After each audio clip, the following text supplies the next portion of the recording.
Saan ka pupunta? Sama na kami. Napairap ako dahil ilang beses na niyang sinabi ito. Yes mama, sama kami ni Papa. Isa pa to, mag-ama nga sila. Hindi pwede anak. Maboboard lang kayo ni Papa. Sabi ko dito. Hama ang nguso niya, kaya napabuntong hininga ako. May bibilhin lang si mama sandali. Mauna na kayo sa sasakyan. Ayos lang ba yon sa iyo anak? Tumingin si Hivo sa papa niya bago ako tignan muli. Masasad po si Papa, mama. Saglit kong pinagdilatan ng mata si Silver, saka tinignan muli ang anak namin na mukhang kampi na lagi sa papa niya. Nakakatampo na minsan. Nako, hindi sad si Papa anak. Naiintindihan kasi ni Papa eh. Di ba Papa? Tumingin ako kay Silver at ngumiti. Ngiti na alam na niyang pag humindi siya, ay malalagot siya sa akin. Nakita ko ang paglunok nito, ng ilang beses saka sumagot. Yes babe, o nautal pa siya. Si anak, naiintindihan ni Papa di ba, kaya mauna na kayo sa sasakyan. Promise susunod si Mama, sabi ko at nag-promise sign, pa para effective sa kanya. Tumango naman ito, at agad na nagpakarga sa papa niya. Napansin kong kanina pa ito kinakarga ni Silver, at mukhang nag-e-enjoy naman ang dalawa. Hinintay ko silang umalis, bago ako tumalikod para bumili ng cream. Ubos na kasi yung para sa sunburn na cream ko, kaya bibili ako ng bago. Alam ko namang mabobore lang sila doon, kaya mas mabuti pang mauna na sila, at madali lang naman ako. Papasok na sana ako sa skincare store, nang nakasalubong ko si Amanda. Napatingin ako sa kanya mula ulo hanggang paa. Nakita ko kung paano niya rin ako suyurin ng tingin. Naka-maternity dress ito, malaki na rin ang umbok ng tiyan niya. Sino kaya talaga ang ama ng anak niya? Bahala siya dyan.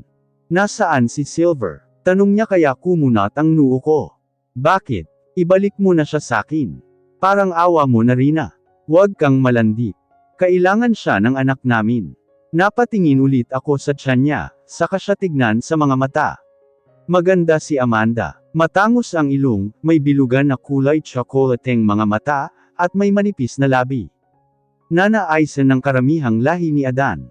Mukha na siyang isang desperadang babae. Umalis ka sa harapan ko Amanda, dahil baka masampal kita kahit buntis ka. Gusto ko siyang sampilan ngayon din, pero di ko kayang madamay ang bata sa sinapupunan niya. Ang tapang mo apalibasa katulong ka lang naman. Sige lang, magmatapang kang babae ka, sa susunod na sa kandungan ko na ulit si Silver Ania. Wala na bang ikaganda aside sa mukha tong babaeng to? Alam mo maganda ka Amanda, sabi ko sa kanya. Ngumiti ito na puno ng pagmamalaki. Magandang ingudngud ang mukha sa sahig. Lumayas ka kundi masasapak kita. Nag-init ang ulo ko sa kanya. Ang sarap niyang sabunutan. Pati naman dito nag-iskandalo ka. Lumipat ang paningin ko sa babaeng sumingit sa gilid ni Amanda. Nanlaki ang mga mata ko nang makilala ito. Ang lakas ng loob mo gumawa ng eksena dito. Alam kong katulong ka lang, pero talaga bang pati ugali mo ay cheap rin? Pinagtitinginan na kami ng mga tao sa paligid. Si Amanda ay nakangiti, na para bang nakaganti ito sa wakas. Hindi ko din alam paano siya sagutin. Masyadong masakit masabihan ng cheap sa ganitong sitwasyon. Ako pa ang naging cheap. I'm sorry Mrs. Larson, pero saming dalawa, hindi ako ang nauna. Firm na paliwanag ko sa kanya. You know what? Ang hina mo. Hindi ka nakapag-aral. Kahit high school. Can't you see? She's pregnant. Tapos inaaway mo. Paano kung ma-stress siya at dinugo? Palibasa sa mga kagaya mo na walang mga pinag-aralan, ay sa ganda kumakapit magkapera lang. Hindi ako agad nakareact sa sinabi niya. Ako na cheap na baplaks. Gusto kong maiyak. Pakiramdam ko lahat sila ay pinagtutulungan ako. Moalang-galang na po ma'am, sobra naman po kayo. Hindi po ako ganoong babae. Kung ayaw niyo pong maaway tong paborito niyong manugang, pakituruan po sana siya ng magandang asal. Excuse me po, sabi ko at tumalikod. Aba, bastos ka. Rinig kong sabi niya pero hindi ko na inintindi. Kahit na konting tulak na lang ay tutulo na ang mga luha sa mga mata ko, ay taas noo pa rin akong lumakad paalis. Kung ngayon pa lang ay mainit na ang dugo sa akin ng ina mo Silver, may pag-asa pa kaya tayo? Tanong ko sa hangin. Ang hirap maging manugang niya. Natatakot na tuloy ako ipakilala si Hivo sa mga magulang ni Silver. Hindi ko alam kung matatanggap ba nila ang anak ko, o ipagtatabuyan nila. Kumatok ako sa sasakyan at sumilip. Nakita ko sila na tumatawa, hindi ko lang marinig ano ang pinag-usapan nila. Mama, sigaw ng anak ko. Pumasok ako sa loob. Pinilit kong ngumiti. Nang tingnan ko si Silver ay nakangiti ang mga mata nito, habang chinecheck ang seatbelt ng anak. Nang tumingin ito sa gawi ko, ay agad akong napakurap. Saan na yung mga pinamili mo? Tanong niya. Wala akong nabili babe. Sumama kasi bigla yung tiyan ko eh.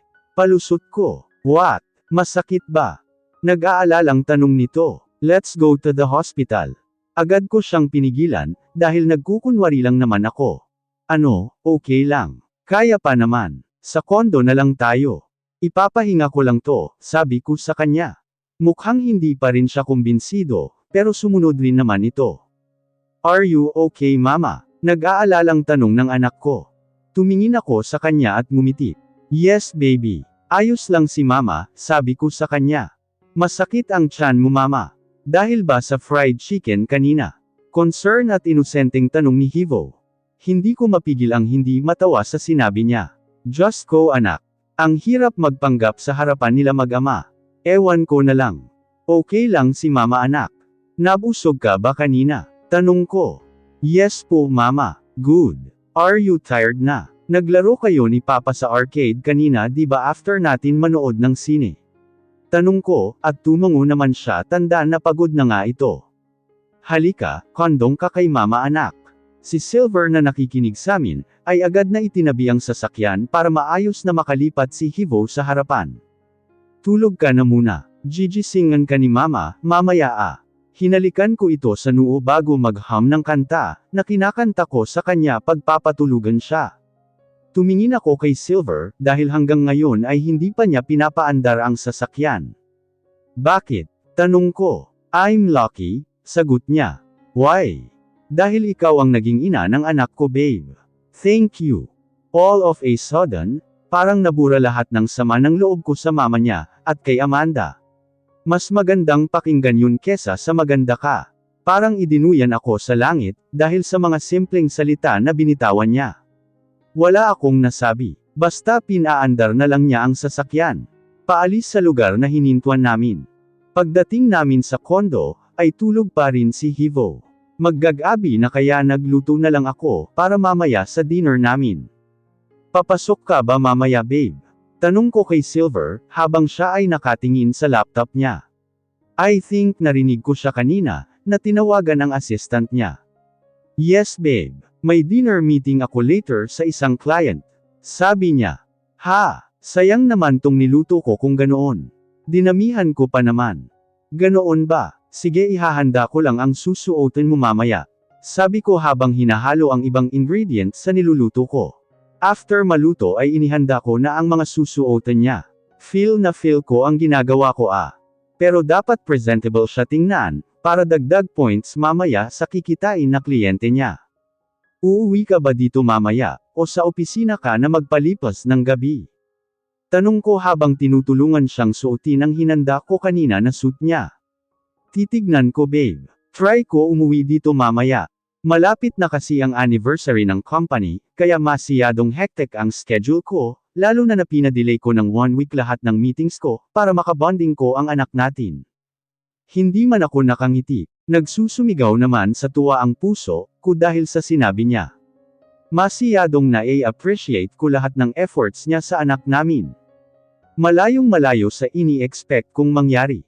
See you later babe, sabi niya. Sige. Sabi ko habang nakatayo sa pintuan. Nakatayo lang ako habang tinitignan siya. Bakit hindi pa siya umaalis? Bakit? May nakalimutan ka ba? Tanong ko. Imbes na sagutin ay bigla niya kong hinalikan. Goodbye babe. Goodbye. Ano, ingat sa biyahe, at talagang nautal ako sa harapan niya. Kala mo naman walang anurina.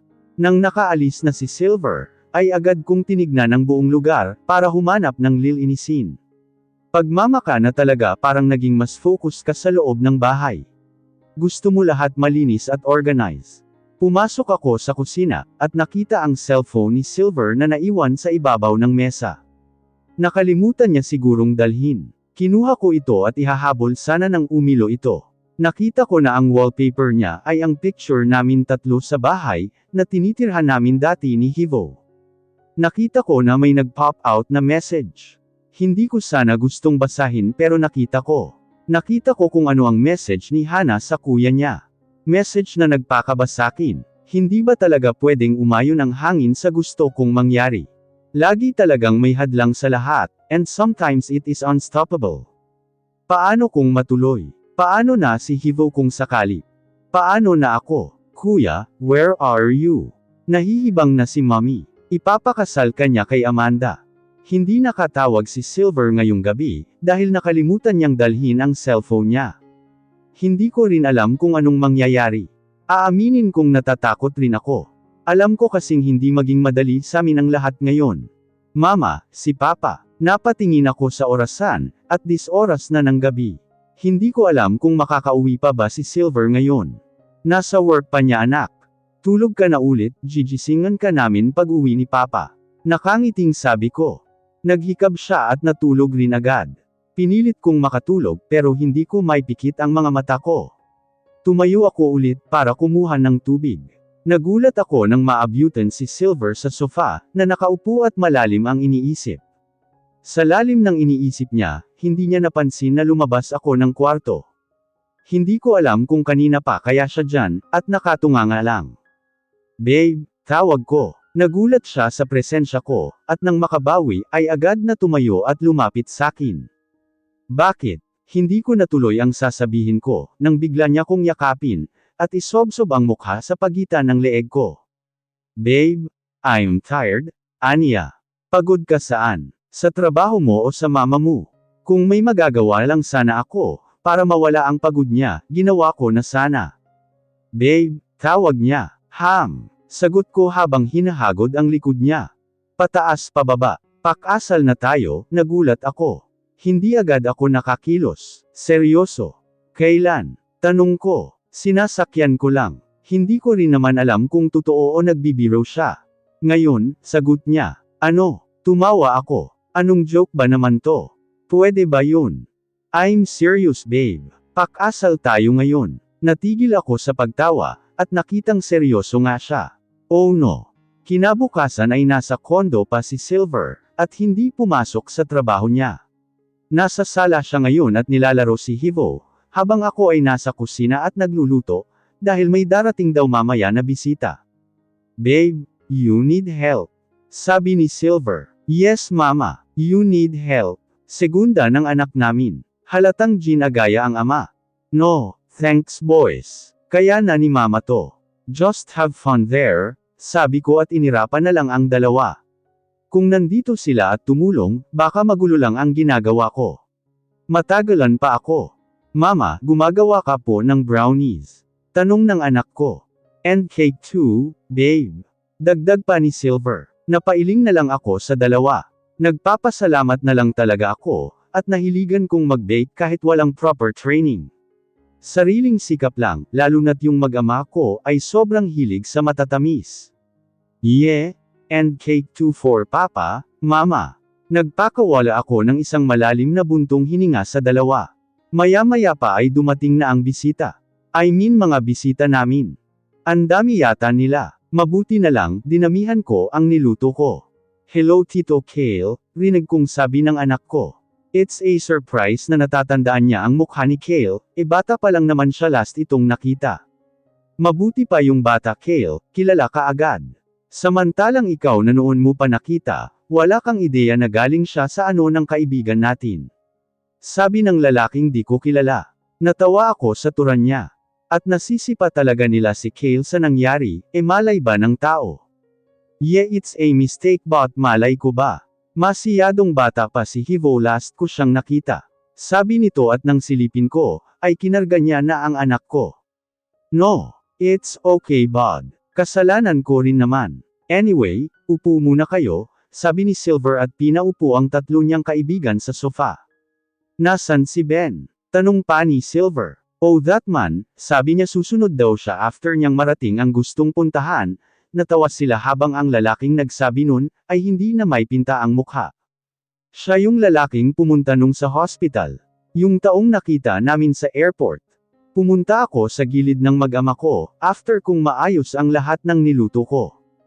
Hi Rina, ngumiti ako kay Kale. Medyo matagal din bago ko siya nakita, dahil hindi kami nagpang-abot pag bumubisita kami ng anak ko sa kanila. Hello Kale, long time no see, sabi ko. Bigla namang ipinulupot ni Silver ang isang kamay niya sa biwang ko. Easy man, hindi naman namin aagawin si Rina sa'yo. Natatawang sabi ni Kale nang makita ang ginawa ni Silver. And besides, I'm taken, dagdag nito. Me too, segunda ng isa na tahimik lang at nakikinig samin. And me, wag kang sumingit Philip, dahil hindi ka pa umaamin kay Hannah. Nanlaki ang mga mata ko sa sinabi ni Kale. What the, gusto niya si Hannah. Napuno ng konsyo si Philip, kaya natawa ako sa kanila. Paano, mukhang tigre kasi yung kapatid nito eh. Patukoy niya sa katabi ko. O nga pala Rina, siya si Philip at ito naman si Diego. Ako na ang magpapakilala sa kanila, dahil mukhang walang balak si Silver na gawin yun. Nahiya kami dahil ramdam namin na welcome kami sa kondo niya.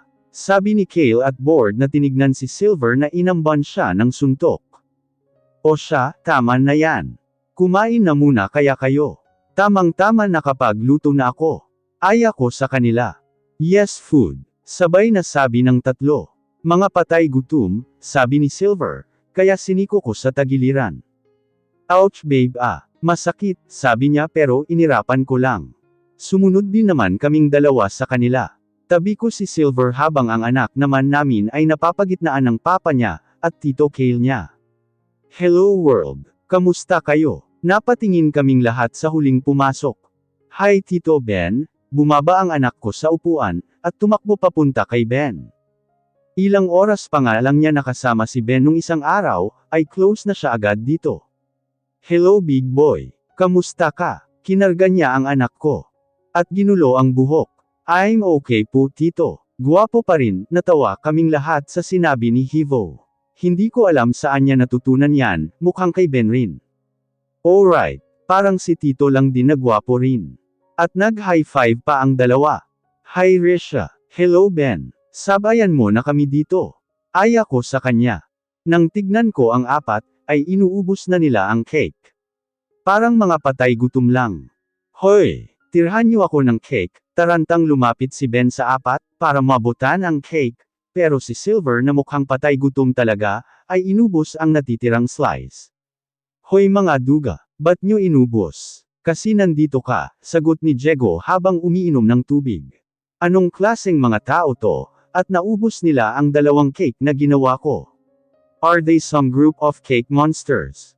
Kumain na lang si Ben na luging-lugi, at hindi siya natirhan ng cake. Bod, kailan ang process nun? Seryosong tanong ni Silver. 2 years, supladong sagot ni Ben. What? Ang tagal, tanong ng katabi ko. Of course dahil inubusan niyo ako ng cake. Sagot niya, talagang dinidibdib niya ang ginawa ng mga kaibigan. Fine, bibilhan kita ng maraming cake. Make it one day, bargain ni Silver. Hoy grabe, 1 week plus cake for 1 month. Anong akala mo sakin? Superman. Yung mukha mo parang cake. Okay fine, basta after a week tapos nang ma-finalize yun. Oo na nga ang demanding mo Brad. Napailing na lang ako sa kakulitan ng dalawa. Parang mga bata. Kinabukasan ay maagang umalis si Silver papunta sa trabaho. Mamaya ay dadalan namin siya ni Hivo ng lunch niya. Ligaw ka na anak. Pupunta tayo sa office ni Papa mo ngayon. Okay po mama, pinatay ni Hivo ang TV, at agad na pumasok sa kwarto para maligo. Habang ako naman ay inaayos ko ang mga dadalan namin, para kay Silver. Hindi ko rin alam kung tama bang pumunta kami ng anak ko sa opisina, pero nag-request siya kanina kaya pumayag ako. Nang masiguro kung tapos na ang lahat, ay saka ko lang napansin ang cellphone ko na umiilaw. Agad kong kinuha ito, para tignan kung sino ang tumatawag. Unknown number at may 5 missed calls na ito. Sino kaya ta? Ibababa ko na sana nang tumawag ulit ang unregistered number. Sinagot ko ito, at hinintay na may magsalita sa kabilang linya. Kumunot ang noo ko na wala akong marinig, kundi ilang buntong hininga. Hello sino ta? Tanong ko. Pero tahimik pa rin kaya ibababa ko na sana nang marinig ko ang boses ng taong matagal ko nang hindi nakikita. Nang inag ang mga kamay ko, dahil alam ng Diyos kung gaano ko ipinagdarasal na sana ay dumating ang araw na makausap ko siyang muli. Na sana dumating ang araw na mayayakap ko siyang muli. Na sana dumating ang araw na masilayan ko siyang muli. Dahil ako, gusto kong maging parte pa rin ng pamilya nila. Maging anak nila. Rina anak. Dalawang salita lang yun, pero naiyak na ako. Matagal ko na kasing inasam na tawagin niya ako ulit ng anak. Mama, dahil kahit na hindi siya ang tunay kong ina, siya pa rin ang tumayo bilang ina ko, hanggang sa nagkaisip ako. Pwede ba tayong magkita? Napasinghap ako, at hindi makapaniwala sa narinig. Totoo ba to? Yes po ma. Kailan po? Gustong gusto ko na rin siyang makita ulit. Miss na miss ko na siya. Mamaya kung ayos lang sayo. Napakagat ako sa labi ko, dahil nakaplano na ang lakad namin mamaya ng anak ko at ni Silver. Sige po ma, text nyo na lang po sa akin ang address. Sabi ko bago naputol ang tawag. Ihahabilan ko na lang si Hivo sa papa niya. Maiintindihan naman siguro nila kung postpone ko muna. Gusto ko sanang dalhin silang dalawa mamaya, but I think mas better kung makausap ko muna si mama. Gusto ko silang makausap ni Papa.